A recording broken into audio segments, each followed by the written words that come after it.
What is going on, guys? It is Wrestlelamia here, back with some more news. Now, Hell in a Cell is just days away, but fans won't have to wait as Rey Mysterio faced Universal Champion Roman Reigns in a hellacious structure in a special episode of SmackDown. Join us now as we look at this week's edition of the Blue Brand, as well as the wildest news stories and rumors you need to know, including big news on Becky Lynch's return. This is when the Fiend is going to return. Huge changes coming to the WWE roster and much more. Be sure to subscribe and hit that notification bell for daily wrestling videos and follow us on Facebook for exclusive lists. Now, as always, we won't recap the show but just provide you with the good, the bad and the downright ugly. As always, we start off with the good as number one, a stupendous surprise. Last night's Hell in a Cell match between Roman Reigns and Rey Mysterio was quite a surprise as it marked the first time the Hell in a Cell has been featured on a Raw or SmackDown since 24th August 1998's episode of Raw. The match was a real treat for fans tuning into the Blue Brand as it gave them a chance to enjoy a pay-per-view caliber match on free television. Both Roman and Rey delivered as expected, with Reigns playing a big bad bully to Mysterio's ultimate underdog. And while the end was never in doubt, the match featured enough hope spots that it wasn't a squash and it made for a magnificent main event. Number 2, Jimmy acknowledges the head of the table. As good as the Hell in a Cell match was in the ring, it also furthered the ongoing storyline of whether or not Jimmy Uso would join Brother Jay in acknowledging Roman as the head of the table. While it's unknown where Jey Uso is, it looks like Jimmy is on the same page as Reigns after weeks of indecision. Will the WWE throw a curveball by having Jey antagonize Roman, or is this the beginning of a long-rumored faction of Reigns and his cousins the Usos? Whatever the case, this latest development exemplified SmackDown's use of long-term storytelling to keep fans interested in a show from week to week. Number 3, the King is dead, long live King Nakamura. Speaking of long-term storytelling, the WWE finally resolved the ongoing battle between King Corbin and Shinsuke Nakamura over Corbin's crown. As hard as it may seem to believe, Corbin has been King of the Ring for nearly 2 years. While there are rumors of the WWE doing another King of the Ring tournament to boost television ratings, that hasn't happened yet, so it's good to promote the idea of a crown as an unofficial title, with Corbin putting it on the line against Nakamura and the King of Strong Style winning it. This is nothing new for anyone familiar with the WWE history, as the kings of yesteryear often traded the crown, whether it was Hacksaw Jim Duggan defeating King Haku or Macho Man Randy Savage becoming the Macho King after defeating Duggan back in '89. Now, although we haven't been a big fan of Rick Boogs, his role as Nakamura's sidekick has been a good way to give him some time on SmackDown. And we're not gushing with praise for him, but there could be some potential with the guitar-playing wrestler.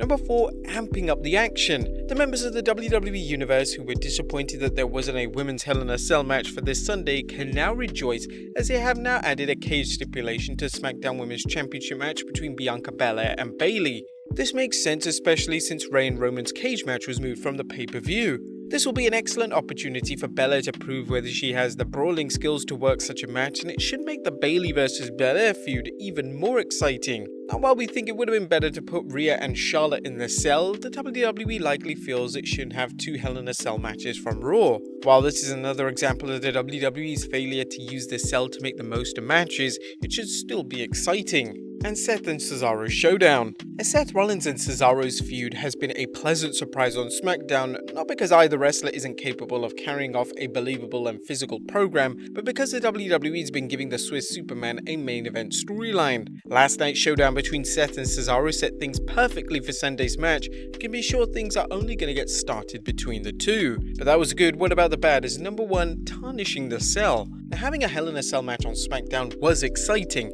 and both Roman and Rey delivered in the ring. However, pulling the main event from a pay-per-view to run it on free television was a major mistake by the WWE. While it may seem odd to see the Cell match listed in both the good and bad sections of our analysis, it's good for the quality of the match, but bad because it's not good for business, and here's why. The Hell in a Cell is one of the few stipulation matches the WWE hasn't completely destroyed, the Elimination Chamber being the other, and it loses some of its novelty by airing it on free television. After all, what's the point of having a Hell in a Cell themed show if the match airs on regular television? Not only that, but the WWE stiffed Peacock out of a main event on their streaming service, and rumor has it that the WWE angered USA Network by putting such a major match on rival Fox. While there could be some excellent reasons why the match couldn't take place on Sunday, we can only go by what we've heard so far, and what we've heard is that it's yet another Mr. McMahon whim. It may pop the ratings for this week's SmackDown, but it's more hotshot booking that's bad for everyone. Number 2, a non-finish. The match between Otis and Angelo Dawkins showed that as good as SmackDown has become, it still stumbles from time to time. The Street Profits vs Alpha Academy feud had been building up well, but last night's non-finish did nothing to further the feud and it seemed like so much filler. If they wanted to further their angle, why not do an interview, hype video, or even a backstage attack? Running matches with no finishes are no way to entertain the fans and often create bad will. Now, there was nothing downright ugly about last night's show and it helped set things up for the Hell in a Cell pay-per-view while also furthering other undercard storylines such as the Street Profits vs Alpha Academy feud and Shinsuke's quest to wrest King Corbin's crown. The addition of Rollins vs Cesaro and Sami Zayn vs Kevin Owens was last minute, but no big deal as both programs have been going on for some time now. With any luck, they won't put SmackDown on autopilot while it waits for the return of fans. What do you guys think of SmackDown's special show? Let us know in the comments down below. Now let's move on to the news.